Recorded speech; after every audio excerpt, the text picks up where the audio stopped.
Assalamualaikum warahmatullahi wabarakatuh. Pada kesempatan kali ini kita akan membahas soal ujian akhir semester untuk mata kuliah matriks dan ruang vektor. Soal yang akan dibahas yaitu soal dari Dr. Yanita pada tahun 2023-2024. Untuk soal yang pertama yaitu berkaitan dengan hasil kali dalam dan proses Gram-Schmidt. Di sini kita diminta untuk membuktikan hasil kali dalam tersebut apakah valid atau tidak, dan kemudian melakukan proses Gram-Schmidt. Untuk hasil kali dalam yang diberikan yaitu sama dengan U1, U2, dan V1, V2 itu didefinisikan sebagai 4U1, V1 dan U2, V2. Nah, di sini sedikit berbeda dari secara umum, yaitu pada nilai U1, hasil kali dalamnya sama dengan 4U1. Untuk membuktikan suatu hasil kali dalam, setidaknya ada 4 aksioma yang harus dipenuhi. Yang pertama yaitu sifat simetri. Nah, di sini kita akan melihat apakah hasil kali dalam UV akan sama dengan hasil kali dalam VU. Apabila sama, maka aksioma simetri akan terpenuhi. Nah, di sini kita lihat setelah kita definisikan vektor yang dimisalkan U1, U2 dan V1, V2 adalah sebagai berikut. Dan kemudian kita akan menukar posisi sedemikian rupa sehingga dihasilkan hasil kali dalam V1, V2, satu dan U2. Nah, di sini terbukti bisa, maka aksioma yang pertama terpenuhi. Kemudian yang kedua, yaitu mengenai sifat homogenitas, yang dimana pada saat kita menjumlahkan suatu vektor akan sama dengan eh, sifat distribusinya. Nah, di sini kita misalkan vektor tersebut adalah W1, W2, maka jika hasil kali dalam tersebut sama dengan sifat yang ditampilkan. Nah, di sini contohnya hasil kali dalam U tambah V dengan W akan sama dengan hasil kali dalam UV ditambah hasil kali dalam VW.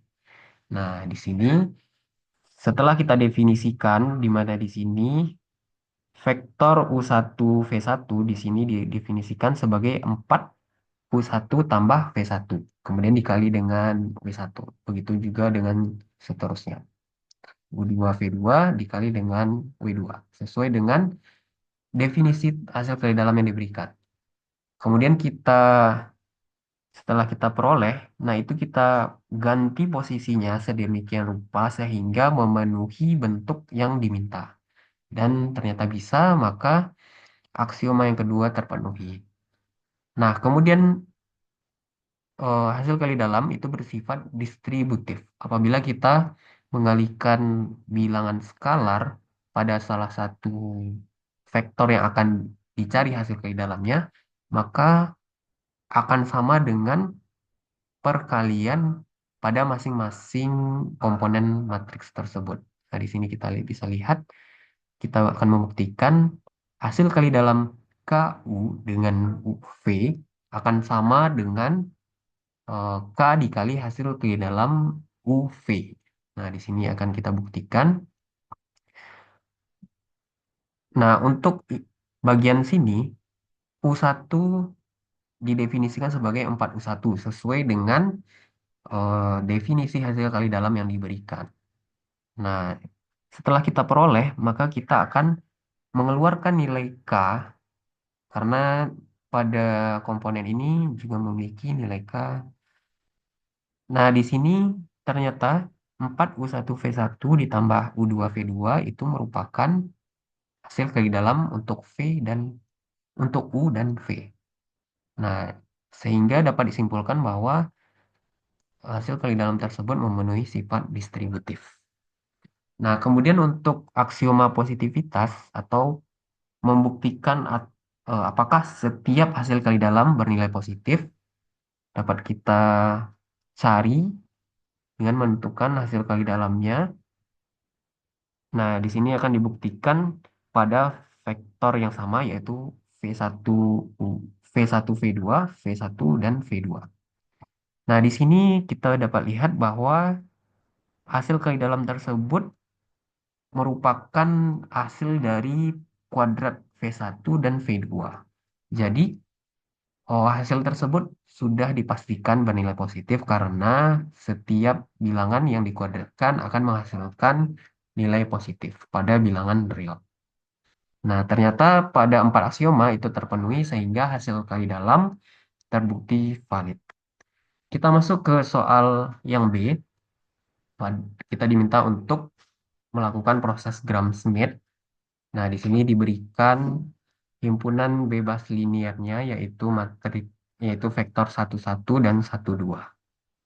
Nah, proses Gram-Schmidt itu merubah suatu himpunan vektor bebas linear menjadi vektor ortonormal. Yang pertama, kita menentukan himpunan ortogonal. Nah, jumlah himpunan ortogonal itu sesuai dengan definisi hasil kali dalam. Apabila terjadi pada ruang R2, maka terdapat dua himpunan ortogonal, yaitu V1 dan V2. Nah, berdasarkan teorinya, untuk V1, setelah kita inputkan nilai N sama dengan 1, akan sama nilainya dengan U1. U1 yaitu vektor 11.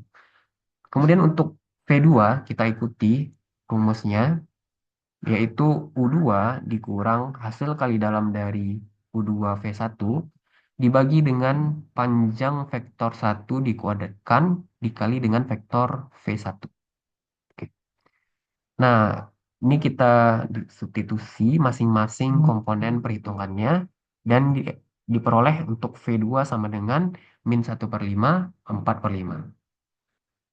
Untuk himpunan ortogonal kita sudah temukan. Untuk menguji apakah himpunan ortogonal yang kita peroleh sudah benar, yaitu dengan mencari hasil kali dalam kedua nilai tersebut. Apabila sama dengan 0, maka perhitungan sudah benar.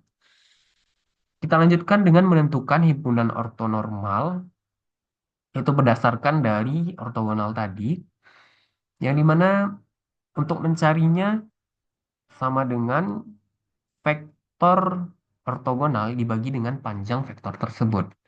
Nah, untuk mencari panjang vektor, itu akan sama dengan akar dari hasil kali dalam kedua vektor tersebut, yaitu V1 dengan V1.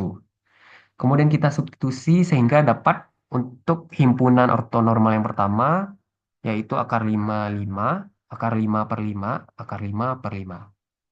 Kemudian untuk ortonormal yang kedua, yaitu sama V2 dibagi dengan panjang V2. Sehingga kita peroleh bahwa ortonormal yang kedua min akar 5/10, 2 akar 5/5. Nah, untuk membuktikan himpunan ortonormal itu sudah betul atau belum, maka kita bisa dapat menghitung panjangnya. Sebagaimana definisinya, himpunan ortonormal adalah himpunan yang berisi vektor dengan panjang sama dengan 1. Jadi kita bisa dapat mencari panjang setiap himpunan. Apabila sama dengan 1, maka perhitungan sudah benar. Kita masuk ke soal nomor 2 mengenai vektor dan nilai eigen, di mana kita diberikan suatu matriks berukuran 3 kali 3 dan kita akan menghitung nilai eigennya.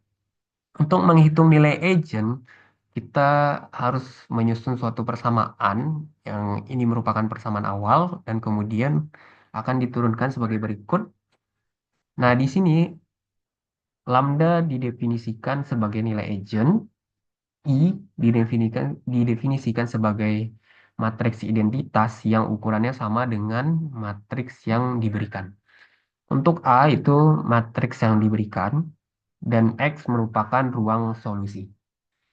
Nah, di sini kita tidak mencari hingga akhir, yang dimana untuk proses ini akan dilakukan OBE.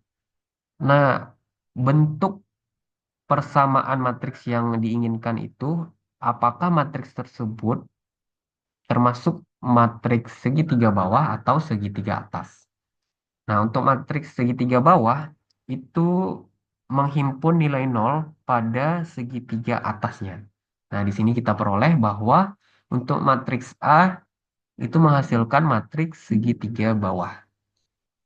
Untuk matriks segitiga atas, nilai nol ini akan berada pada bawah atau kiri bawah. Nah, kemudian kita akan menghitung hasil matriks segitiga bawah tersebut pada determinan. Jadi determinannya kita sama dengan nol, kita definisikan sebagai nol. Kemudian kita akan memperoleh nilai eigen. Untuk determinan pada matriks 3 kali 3 itu nilainya akan sama dengan perkalian komponen diagonalnya, yaitu lambda kurang 3 dikali lambda kurang 7 dikali lambda kurang 1. Nah, itu akan menghasilkan nilai lambda, ada 3 lambda, ada 3, 7, dan 1. Nah, itu merupakan nilai eigen. Nah, nilai eigen ini menunjukkan nilai skalar perubahan suatu vektor pada saat transformasi matriks A dilakukan.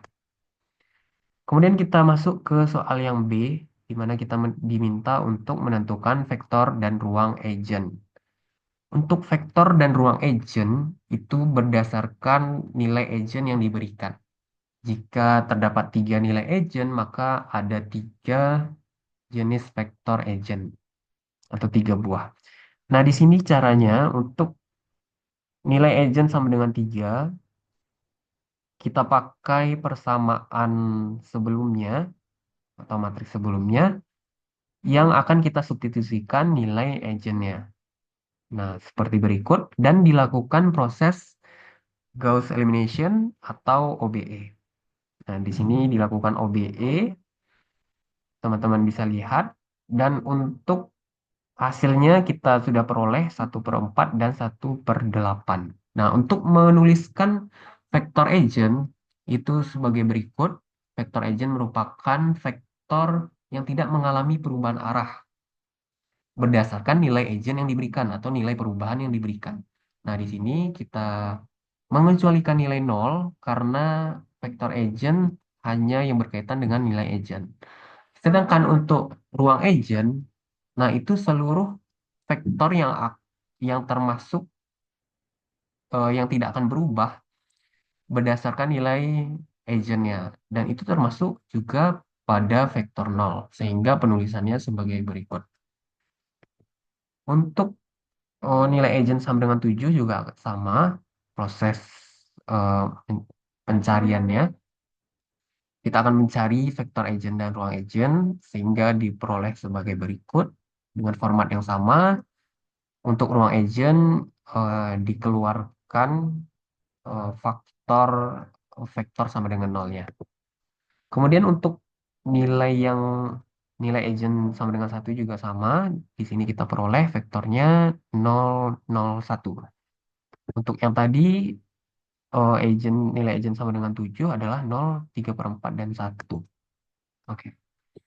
Kita masuk ke nomor 3, yaitu mengenai transformasi linear.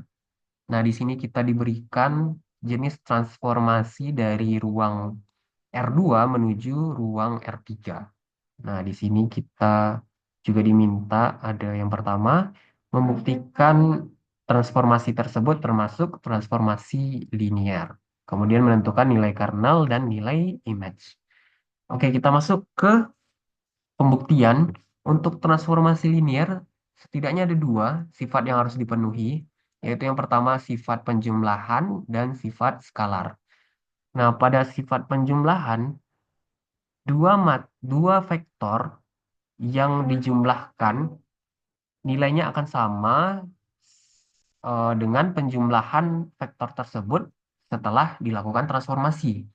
Nah, di situ kita akan coba pada vektor x1, y1 dengan vektor x2 dan y2. Kita lakukan persamaan apakah penjumlahan sebelum transformasi akan sama dengan penjumlahan setelah transformasi. Nah, di sini kita ikuti saja berdasarkan definisi transformasi yang diberikan. Kemudian dilakukan operasi aljabar sehingga diperoleh bahwa terbukti vektor yang dijumlahkan sebelum transformasi sama dengan vektor yang dijumlahkan setelah transformasi. Sehingga sifat yang pertama terpenuhi.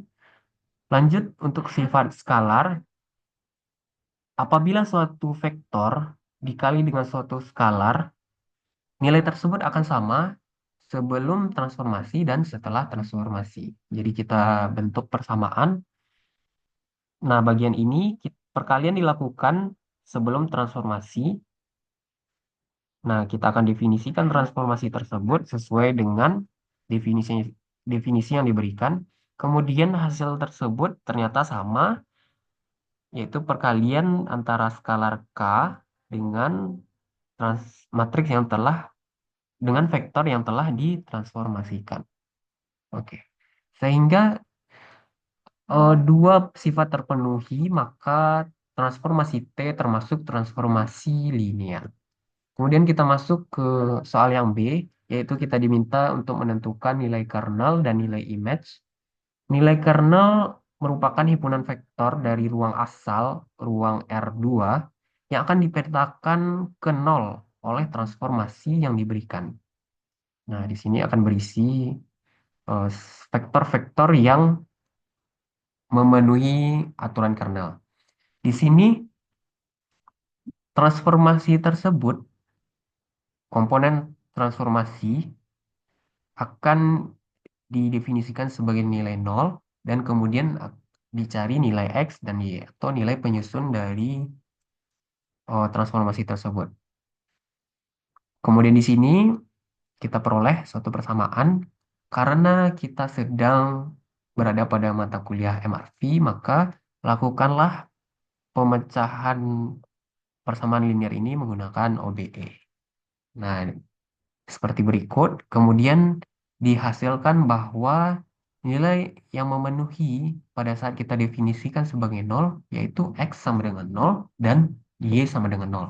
Sehingga penulisan untuk kernel T, yaitu vektornya adalah vektor 0, 0. Kemudian kita masuk ke image, yaitu merupakan vektor hasil yang dapat dicapai oleh transformasi yang diberikan.